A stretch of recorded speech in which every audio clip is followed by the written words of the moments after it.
So Ukraine struck Moscow. Biggest attack since the war broke out in terms of drones. Over 1,500 drones. So let's find out more. Hello, my dear friends. You're in the Military Summary channel, and today we will discuss the situation in the world on the 17th of May of 2026. Today we have a lot of very interesting updates, so let's start. And first, we're going to talk about the conflict on the territory of Ukraine, where the Ukrainians continue attacking and bombing the capital of the Russian Federation, the city of Moscow. During the previous 24 hours, we received a lot of very interesting updates on this matter. So let's discuss everything in details, and then we will try to understand what exactly Zelensky is trying to achieve with these attacks. Once again, let's start from the beginning. First of all, this attack was supposed to go out on May 9th. You see, it's Kiev targeting Moscow. And during the May 9th celebration of victory after World War II, a very important day in Russia. And Putin called Trump, warned him, and then Trump basically forced Zelensky to abide by a ceasefire. So this attack didn't happen during May 9th. And if it had, Russia said it would level Kiev, and I believe them. So it's a good thing that it happened today rather than a few days ago. This massive attack in the direction of the capital of Russia started yesterday on the 16th of May of 2026, and this is the first picture that was published by pro-Ukrainian sources, and here we can see first red arrows in the direction of the capital of Russia. And the sources stated that at probably 6 p.m. of the 16th of May, there were around 180 drones flying, moving in the direction of the capital of Russia. Then we received additional update, and somewhere around at 9 p.m. there were around 190 drones to attack the territory of Russia, and somewhere at 12 a.m. we received the report that there were already 310 drones in the sky over the territory of Russia. One thing you have to understand, all these drones aren't made in Ukraine. They're made in Europe. So Europe is shipping thousands of drones to Ukraine and launching them deep into Russia. Also, the thing about these drones is they're hard to intercept because they fly very low to the ground to avoid radars. And the one figuring out the route for these drones to fly, that's the United States, figuring out how to avoid Russia's air defense. So basically, Ukraine has very little involvement in this. It's Europe making them, and U.S. guiding them and sending them and figuring out the targets. Ukraine is just a launching pad. Mainly attacking or flying in the direction of the capital. And somewhere at 4 a.m. of the 17th of May of 2026, we start receiving first updates on this matter. Probably this is the earliest video that was published from the city of Moscow, as you can see, according to dates and according to timings. These attacks took place right. And I can tell you, this is infuriating the Russian people. So we were talking already, talking for a week about how Russia is now openly talking about bombing and nuking Europe. And this is why it's a mood in Moscow. They're absolutely furious. Exactly at 4 a.m. of the 17th of... Because this isn't Ukraine. This is Europe. And all Ukraine's drone manufacturing plants have been bombed out of existence. And that's why they move stuff into Europe, into Germany, Italy. And UK is like that because gambling that Russia won't dare bomb them if they're in the NATO.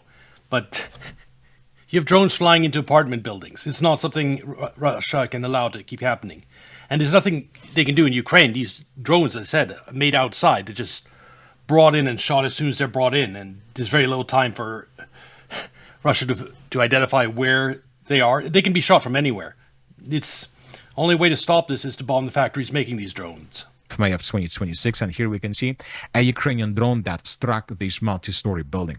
And this is how everything started. The Ukrainians were launching more and more drones deep inside of the territory of Russia. These drones were flying over the capital of the Russian Federation, and of course the Russians were trying and were bringing these drones down. We have lots of videos on this matter. The Russian air defense. Yes, they brought a lot of them down. But when they're firing 1,500 plus drones, some of them are going to get through. And even if you have like 50 that get through and hit apartment buildings and refineries, it still does damage, and it does psychological damage.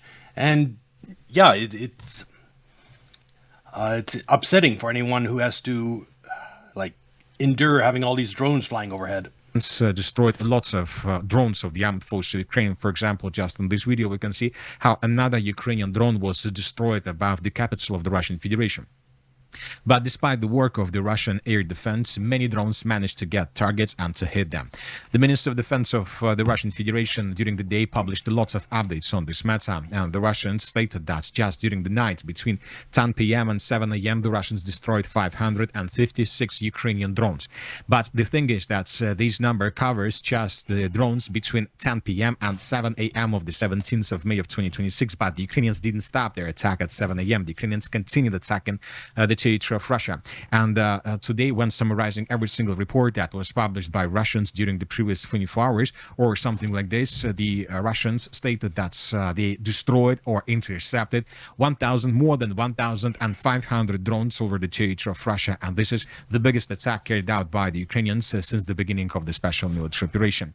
As for the consequences of attack, we have lots of very important updates. Many explosions, many strikes were recorded through the city, and especially there were lots of strikes, lots of videos of attacks when single drones were attacking different buildings. So lots of civilian infrastructure, lots of multi-story buildings of Moscow were hit or damaged by the Ukrainian drones, which means that at some point these drones were blind. They were attacking just to attack in the direction of the city. But several explosions and several attacks were recorded. And that's just terrorism. And we see that these attacks had purpose. For example, we have a video from the most northwestern parts of the city of Moscow in the Moscow region. Here we can see a black smoke broke out after Ukraine's attack. And it seems that the Ukrainians were attacking this object of energy infrastructure. And later, this information was confirmed. As for this object of energy infrastructure, during the previous 24 hours, the thing is, these drones are small. They're not like missiles. They don't have a huge payload. So to really take out an oil refinery, you need like a dozen of them. And so this is just damage. There's fire. You have to put out a fire. You have to repair, but it's not, damage isn't too great. Of course, if you have this type of small damage happening all over Russia from daily attacks, then eventually it starts to pile up faster than you can repair, which is the situation right now in Russia.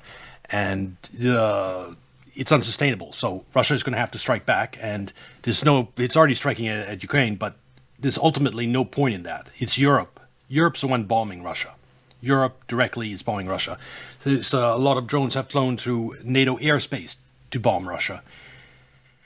And Europe is basically at war with Russia already. So this attack here, it might be the straw that broke the camel's back. It might be the one that, if nothing else, something this size, yeah, you might see Russian bombs falling in Europe now.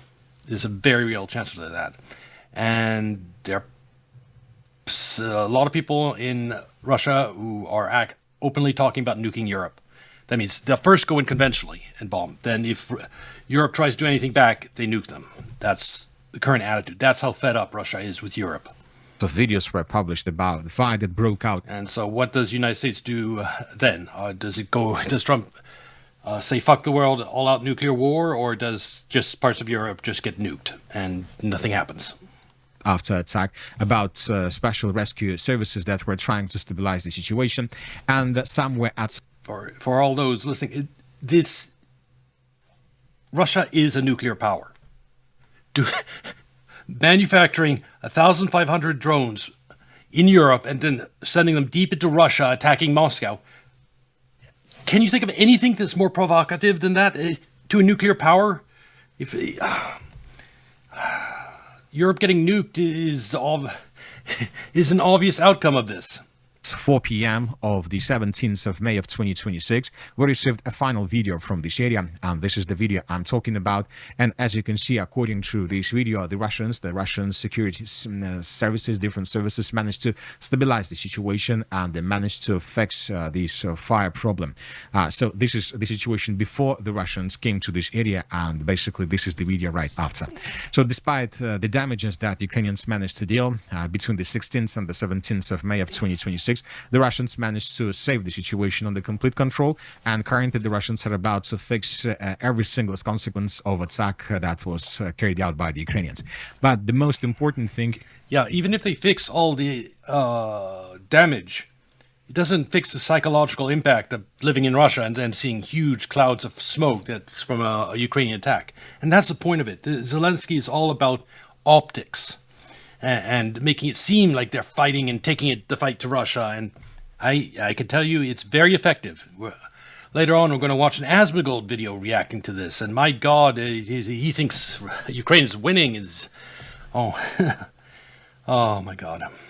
I have no hope for Asmongold on Ukraine. Unlike Iran, higher gas prices will force Asmongold over the summer to educate himself into what's really going on. For Russia, there isn't that angle, so there's no telling how long he'll stay deluded on this subject. Is that the Ukrainians didn't stop. So the overnight attack was just the first wave of massive attacks in the direction of the city of Moscow. Today, somewhere at 3 p.m., pro-Ukrainian sources published this picture where we can see that the Ukrainians, this evening on the 17th of May of 2026, launched the second wave in the direction of Russia, deep inside of the territory of Russia. And according to Russian sources, it was reported that there were around 250 ordinary drones, 10 jet drones, and 5 FPV drones, probably something like this, which means that during the upcoming night between the 17th and the 18th of May of 2026, we'll receive additional updates and more. And that's one reason you see this expanding red here. After Ukraine started launching all these drone attacks deep into Russia, now Russia wants to establish a buffer zone. It wants to take territory just to stop these attacks. The more territory they take on the border to Russia, the farther it is between Ukrainian territory and Russia. And they're probably also accelerating the war in Ukraine. You have to understand, the war in Ukraine has been going like what Russia wants, which is high Ukrainian casualties, low Russian casualties. Even doesn't matter if there's slow gains on the ground. It's the balance of who's minimizing the loss on the Russian side was a priority while advancing. And they achieved that. Now with these drones attack, the dynamic is changing. You can expect Russia to be more aggressive. More strikes and more attacks and more explosions would be recorded through the territory of the city of Moscow, through the capital of the Russian Federation. And also today, somewhere at 4 p.m., we received this video. A very big explosion took place along the road, along the ring road of the capital of the Russian Federation. Here we have a very big fire broke out after the Ukrainian drone attack. Here we have the same area, but from another angle. So as you can see, it seems that the Russians had some oil base or maybe even ammo depot somewhere. I lived in Moscow for a year or two, and so I recognize this. It's big highway that goes all around Moscow. We're in this area right under this road, but the Ukrainians probably hit this construction, or maybe there was a fuel truck or something like this. But one thing is clear, that a very big fire broke out after attack. So first the sources are saying that there was an explosion, and then a big fire broke out right below, from the territory below the bridge. And this situation took place around at 4 p.m. of the 17th of May of 2026. Another important thing and another important detail, that during the day we haven't received almost anything from the Russia's authorities. Neither the president of Russia, Putin, nor the minister of defense, nor any. You have to understand, I've been going over earlier this week, Europe wants war, wider war in Europe, nearly guaranteed. That's 2 days ago. So that was before this latest strike from Ukraine. And I think, according to some experts, Russia had already decided to strike back on Europe. The question was just the timing. And this gives the timing, I think. This is the excuse that Russia will use, I think, to attack Europe.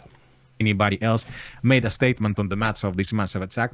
It seems that the Russians right now are waiting when this massive attack ends. They will try to see how the things are developing. They will wait when attack ends, and then they will make conclusions what to do next. But most likely in coming days we might see a massive attack, a massive retaliatory strike from the Russian side in the direction of Ukraine, and probably with the use of the Oreshnik system. Another important thing about Ukraine. The thing is, that won't accomplish anything. Putin knows that. It's what he's been doing. Ukraine, since last year, started attacking oil infrastructure with long-range drones, really. And as a response, Russia started bombing Ukraine's energy infrastructure, which they've nearly reduced to rubble. But these drones that are being fired deep into Russia are from Europe. And U.S. is doing the guidance system. And all Ukraine's role is just a launching pad.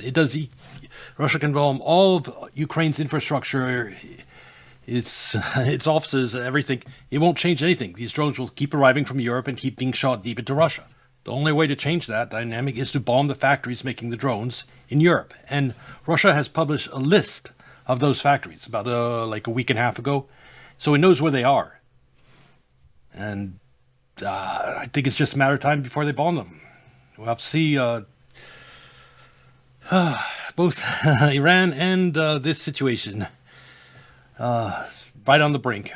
To many people listening to this right now, maybe even some who are friends of our channel, Russia's not going to do that. They've been saying stuff all throughout this war. And I'm talking from the very first year, from the first few months, they did some nuclear saber rattling and they threatened all this kind of stuff. And they said they would do this and they never did any of it. So allegedly, tanks were a red line. We put tanks in there. Long range artillery, that was a red line. We put that in there. Nothing happened. F-16s, ATACMS, Storm Shadow, all kinds of stuff. Everybody said if you put this in there, then Russia's going to retaliate. We have been crossing red lines with regard to Russia since the beginning of this Ukraine war. More and more and more red lines. And these latest drone strikes, I think that's the final red line. We put all of it in there. Nothing happened. Then we're using targeting from our intelligence. We're training there. And Russia never did anything because they never will do anything, because they can't do anything, because they're smart. They're not stupid. They know that if they do that, if they attack anything in Western Europe, now then it's game on. Article 5, and Russia's going to get crushed, or that they could then go nuclear and then everybody's going to lose, and they're not stupid, so they're not going to do that either. That was the thinking up until now. That's the general consensus of nearly everybody I've talked to. And in our lifetimes, I don't think there's very few people that are still alive, if anyone, from the last time a nuclear weapon was used in August 1945 in Japan. So for that generation, they were sharply focused on even the possibility of a nuclear weapon, and there was great fear, healthy fear of that. And so people didn't want to go too far down the line to do that. We had, of course, the Cuban Missile Crisis because of the realization of what had just happened just a handful of years before that in Nagasaki and Hiroshima.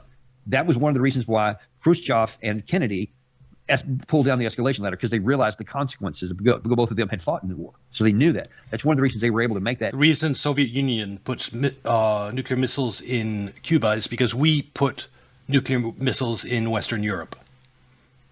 And it was tit for tat. And so they reversed both of that.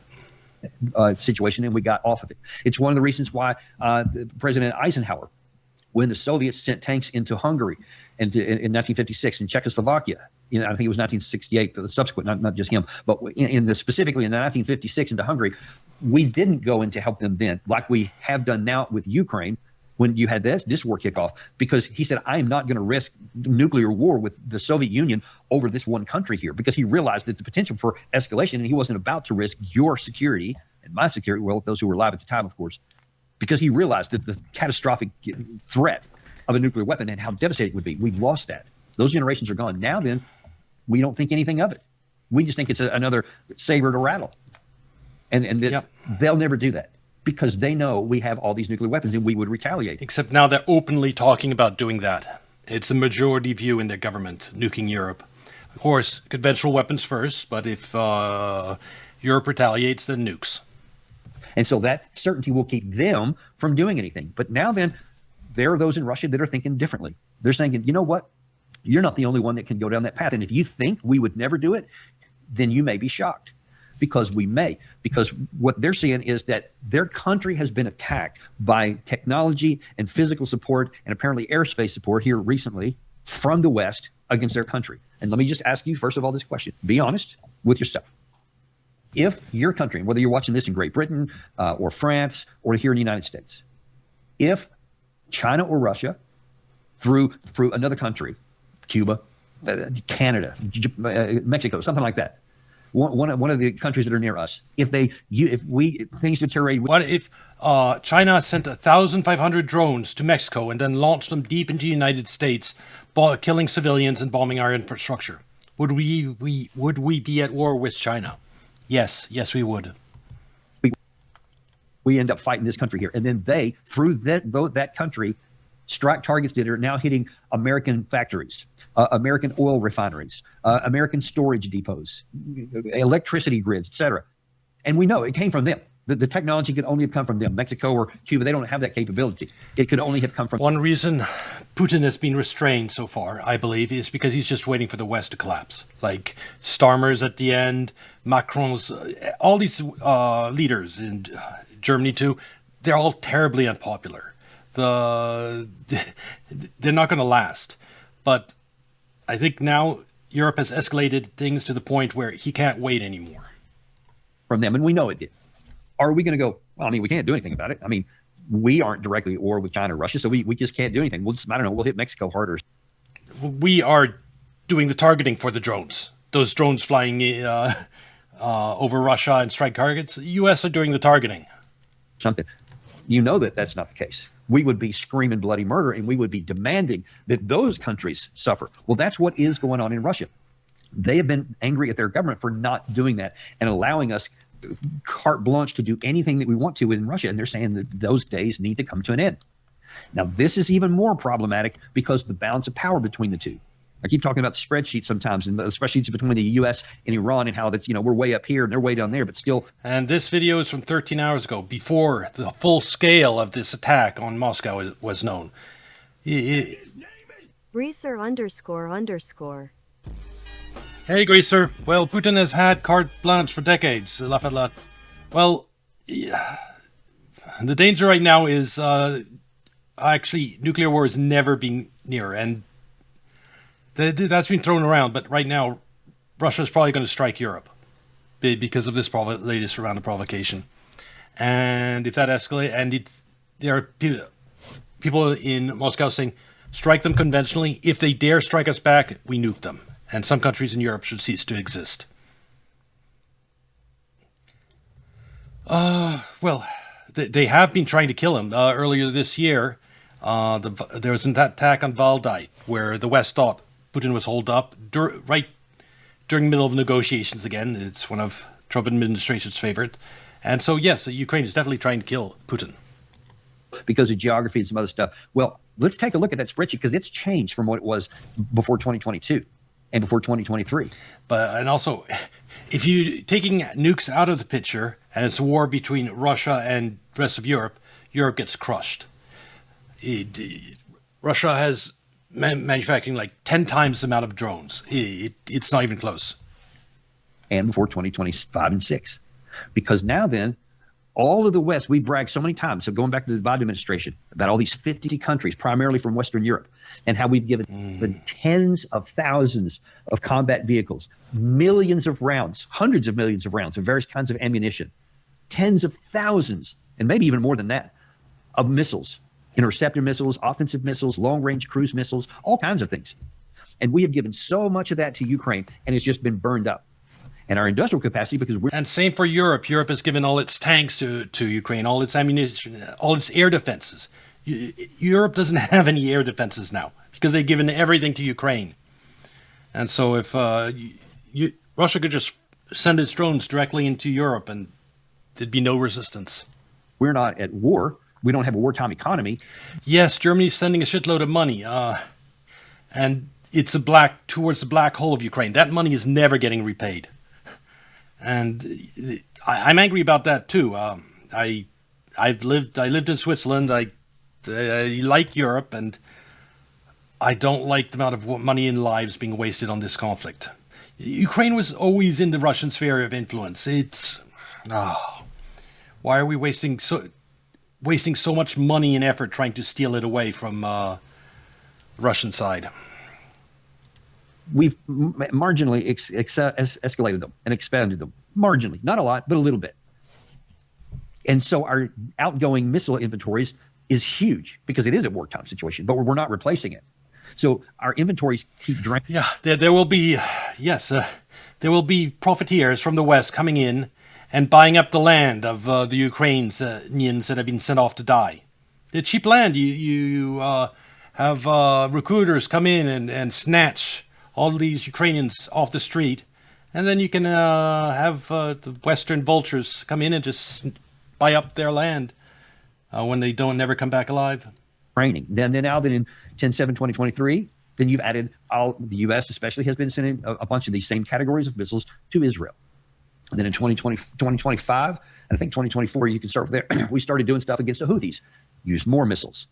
And then in 2025, with Operation Midnight Hammer, we lost a bunch more there too. We gave a lot more to Israel to use against Iran, both interceptors and offensive missiles. They were so done. And then, of course, now this war. Now we've had this massive drain just in the first 40 days of this one, and we're thinking about starting another one. On the other side of the ledger is the Russian side. They have been on a military footing economically. They did go to something close to a full military mobilization of their economy. And so their defense industrial base has cranked up several times more than what it was. By some estimates I've read, and some Russia makes more artillery cells than all of NATO combined. They outproduce all of NATO combined. That's the problem we're in. U.S. outsourced its manufacturing base, and Europe's deindustrializing. We can't keep up the pace of production of military hardware. Experts I've talked to, they actually could do more. They didn't go to a full mobilization. That's why they call it a special military operation as opposed to a war, because that implies another level of industrial transformation. But what they have done, even with that, is substantial. It's like multiple times more than what it was. But now then, they have been spending the last 18 or so months stockpiling all the categories of weapons that we have been draining. Understand that. That's why this is so dangerous. It's unthinkable because it breaks every paradigm that we've known since we were born. But when you look at the balance of power, we have been draining our stockpiles, and Russia has. Just showing you. Russia produces approximately 3.4 million howitzer shells annually, vastly outpacing the United States and Europe in sheer volume. However, NATO industrial mobilizations have allowed the alliance to significantly close the gap, but it still outproduces all of NATO. Has been building their stockpiles of the missiles that we have shown in both. Really, going back to the 2020 Armenia-Azerbaijan war, the Russia-Ukraine war, the Israel and its wars against Hamas, Hezbollah, and Yemen and Syria and wherever else they've been fighting, and then ours now against Iran. All the key drone capabilities and the key missile offensive and defenses that matter the most, we have drained our resources. We're trying to build up some of the drones, but it's incremental compared to what the Russian side is, which is off the charts. Yep. That's what we need to understand. I think they have 10,000 Garan drones, or more than that, stored up. And because they know all of Europe and the United States is basically provoking them into war, that there's very real chance of war, so they have huge stockpiles of weapons. Calculations are now different than they were because of our foolish actions and all these other pointless wars that never needed to have been fought. Now then, Russia is in a position to... We used 50% of our Tomahawk missiles in the Iran war. 50%. That's 50% that's not available to use against Russia anymore. Our deterrence just... plummeted recently, and meanwhile the European provocations of Russia has escalated to a new level. That's 1,500 drones in one day. It's a disaster. To where theoretically, and again, I don't have any insight into what's actually going on inside of the Kremlin, none whatsoever. I can just read the tea leaves like you can, or see statements that are made in public. But what I can do is count. And what I do see is, while our defensive capacity and offensive capacity are both drained from what it was before, and our industrial capacity is still on a peacetime level, and it would take years to get to a wartime production capability, and the Russians are already there, and with these big stockpiles in every offensive and defensive category that matters, they have huge stock. Yeah, the narrative control is pretty nuts. And on that point, we'll be watching an Asmongold video later on this topic. And, oh my God, I know I'm going to be annoyed. Piles, by most accounting. So if they, from that position, if they can do math, they may say, we can launch conventional missiles here, and there's nothing you can do to stop virtually any of them, whether it's hypersonics or the Oreshnik. All Europe's air defenses have gone to Ukraine.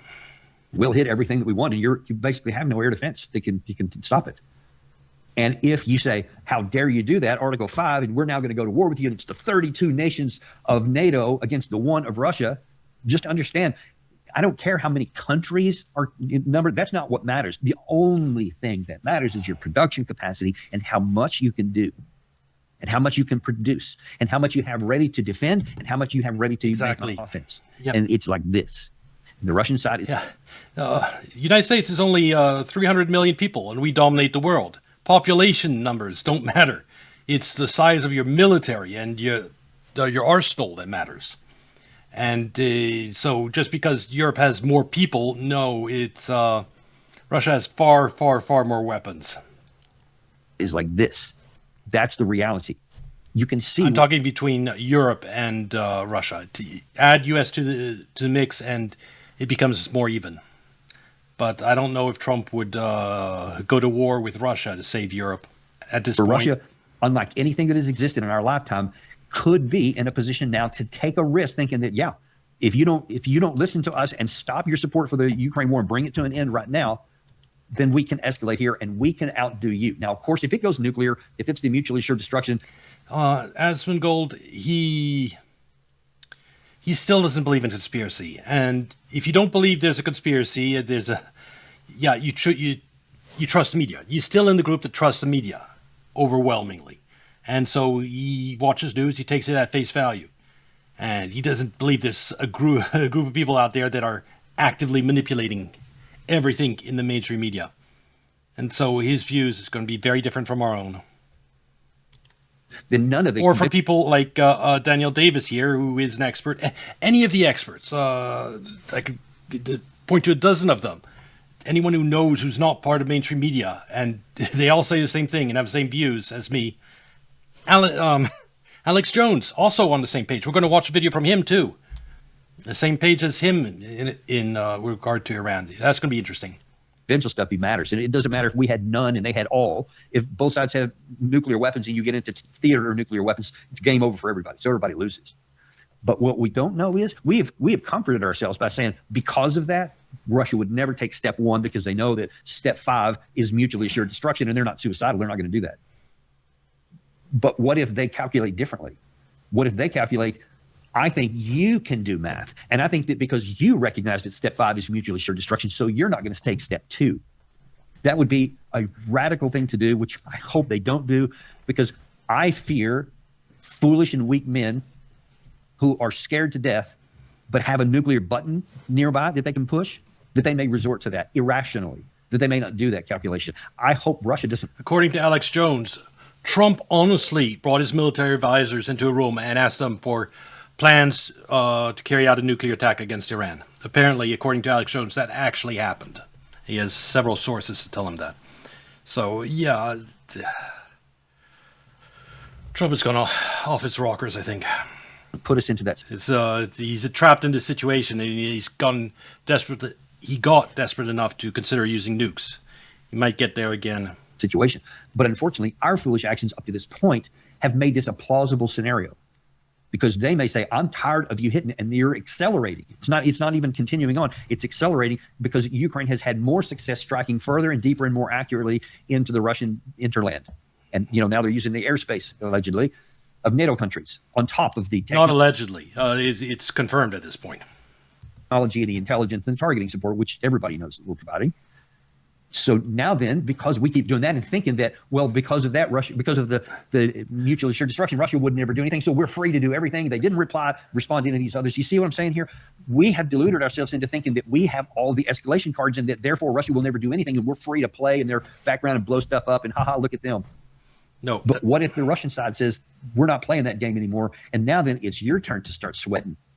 It's possible. I can't stress enough. I don't have any insider information. I don't know this is going to... And this latest huge attack, the amount of pressure Putin's going to be under to strike back at Europe is going to be huge. Happen, but I am enough alarmed by the categories of weapons and the dearth of weapons stockpiles on our side and the huge amounts on the other side that this is something we need to pay a lot of attention to. We need to, just like we need to walk away from this war in Iran, we need to end the one in Russia and Ukraine so we get the possibilities off the table. Because if Russia does take that decision, we would face a potential nuclear strike from somebody.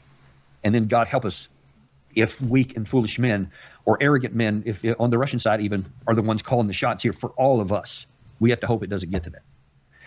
A bit of a heavy show today, folks, but we need to make sure we're unintimidated and uncompromised to bring you the truth. And this is the evidence that's out there. And this is what some people are saying. And the Russians are openly talking about nuking Europe at this point. So we have to wait and see. One thing is Putin is traveling to China soon. And he probably doesn't want to start an escalation with Europe right before going to China.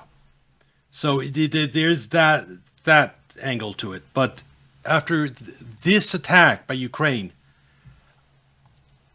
it's a strike on Europe is very near. I think it might be delayed until right after Putin's trip to China, but possibly not. I don't know. We'll have to see. It's very dangerous. In any case, this will be on YouTube. Like and subscribe. Come watch on Kick or Twitch, and I'll see you in the next video. Bye.